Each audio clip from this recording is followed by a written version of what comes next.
আসসালামু আলাইকুম ফ্রেন্ডস, আমি Rasel Ahmed, medical technologist lab. তো সবাইকে স্বাগতম আমার চ্যানেলে। আজকে আমি যে বিষয়টা নিয়ে আলোচনা করব সেটা হচ্ছে সিবিসি টেস্ট। সিবিসি টেস্ট কি? সিবিসি এটার মিনিং হচ্ছে কমপ্লিট ব্লাড কাউন্ট।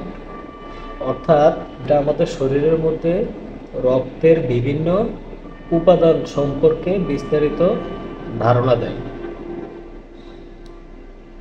তো সিবিসি টেস্টে কি কি দেখা হয়? সিবিসি টেস্টে মূলত প্রধান তিন ধরনের করে রক্তের কণিকা দেখা হয়। প্রথমটা হচ্ছে আরবিসি, অর্থাৎ রেড ব্লাড সেল বা লোহিত রক্তকণিকা। এটার কাজ কি? এটার কাজ হচ্ছে আমাদের শরীরের মধ্যে অক্সিজেন সরবরাহ করা। আরবিসি যদি কম থাকে তাহলে আমাদের রক্ত স্বল্পতাও থাকতে পারে, কারণ রক্ত স্বল্পতা থাকার কারণ হচ্ছে প্রত্যেকটা আরবিসি 29 পিকোগ্রাম হিমোগ্লোবিন সরবরাহ করে। তো হিমোগ্লোবিন আরবিসি কম থাকা মানে হিমোগ্লোবিনের পরিমাণও কিন্তু কম থাকা, যেটা আমাদের শরীরের রক্তের পরিমাণটা নির্দেশ করে। তো তারপরে দ্বিতীয়ত হচ্ছে ডাব্লিউবিসি, অর্থাৎ হোয়াইট ব্লাড সেল বা শ্বেত রক্তকণিকা। শ্বেত রক্তকণিকার কাজ কি? শ্বেত রক্তকণিকার কাজ হচ্ছে শরীরের রোগ প্রতিরোধ ক্ষমতা চালানো।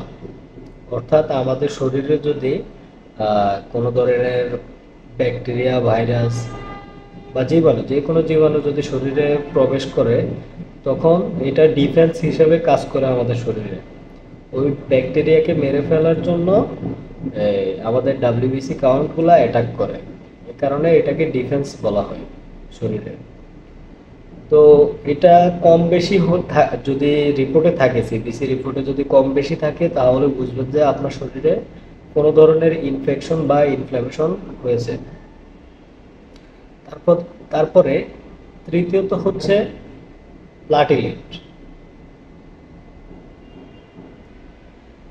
প্লাটিলেটটা হচ্ছে মূলত প্লাটিলেটের কাজ কি? প্লাটিলেটের কাজ হচ্ছে রক্ত জমাট বাঁধতে সাহায্য করে।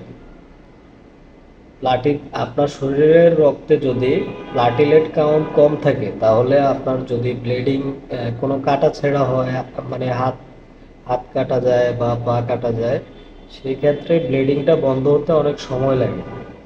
মানে প্লাটিলেট কাউন্ট কম থাকলে আপনার শরীরে ব্লিডিং কন্টিনিউ লং টাইম ধরে হতে থাকবে।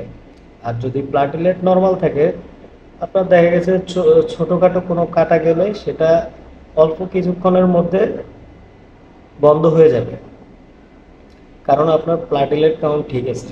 প্লাটিলেট কাউন্ট ঠিক থাকলে ওই যে প্লাটিলেটের কাজ হচ্ছে রক্ত জমাট বাঁধতে সাহায্য করে। এখন আমরা দেখব সিবিসি টেস্টের মধ্যে কি কি প্যারামিটার থাকে। সিবিসি টেস্টে কি কি প্যারামিটার থাকে? হিমোগ্লোবিন থাকে, অর্থাৎ যেটা হচ্ছে রক্তের পরিমাণ বোঝায়। আর হিমোগ্লোবিনের রেজাল্টটা হচ্ছে আমাদের শরীরের রক্ত কি পরিমাণে আছে সেটা বোঝায়। তারপরে RBC count, WBC count, platelet. তারপর হচ্ছে ডিফারেন্সিয়াল কাউন্টের ভিতরে neutrophil, lymphocyte, monocyte, eosinophil, basophil, এই পাঁচটা থাকে। এটা হচ্ছে ডিফারেন্সিয়াল কাউন্টের ভিতরে। তারপরে এমসিভি থাকে, এমসিএইচ, এমসিএইচজি। এগুলো হচ্ছে মূলত আরবিসির মান যাচাই করে। এখন আমরা জানবো সিবিসি টেস্ট কেন করা হয়। সিবিসি টেস্ট কেন করা হয়? সাধারণত হেলথ চেকআপ হিসাবে এটা করা হয়। তারপরে আপনার অ্যানিমিয়া আছে কিনা, অর্থাৎ রক্ত স্বল্পতা আছে কিনা, সেই সেটা দেখার জন্য সিবিসি টেস্ট করা হয়। তারপর হচ্ছে ইনফেকশন বা প্রদাহ আছে কিনা তা বোঝার জন্য। তারপরে হচ্ছে রক্তপাত বা প্লাটিলেট সমস্যা যাচাই করতে সিবিসি টেস্ট করা হয়। এরপরে হচ্ছে দীর্ঘমেয়াদী, যেমন কিডনি, লিভার, রক্তে পরিবর্তন আছে কিনা তা জানার জন্য সিবিসি টেস্ট করা হয়। সংক্ষেপে যদি আমরা বলি, সিবিসি টেস্ট হলো রক্তের আয়না। এতে আপনার শরীরের ভিতরের অনেক তথ্য প্রকাশ পায়। তো ধন্যবাদ সবাইকে সাথে থাকার জন্য। আর আজকের ভিডিওটি যদি ভালো লাগে তাহলে লাইক, কমেন্ট, শেয়ার করবেন। আর আমাদের চ্যানেলটি সাবস্ক্রাইব করে পাশে থাকবেন।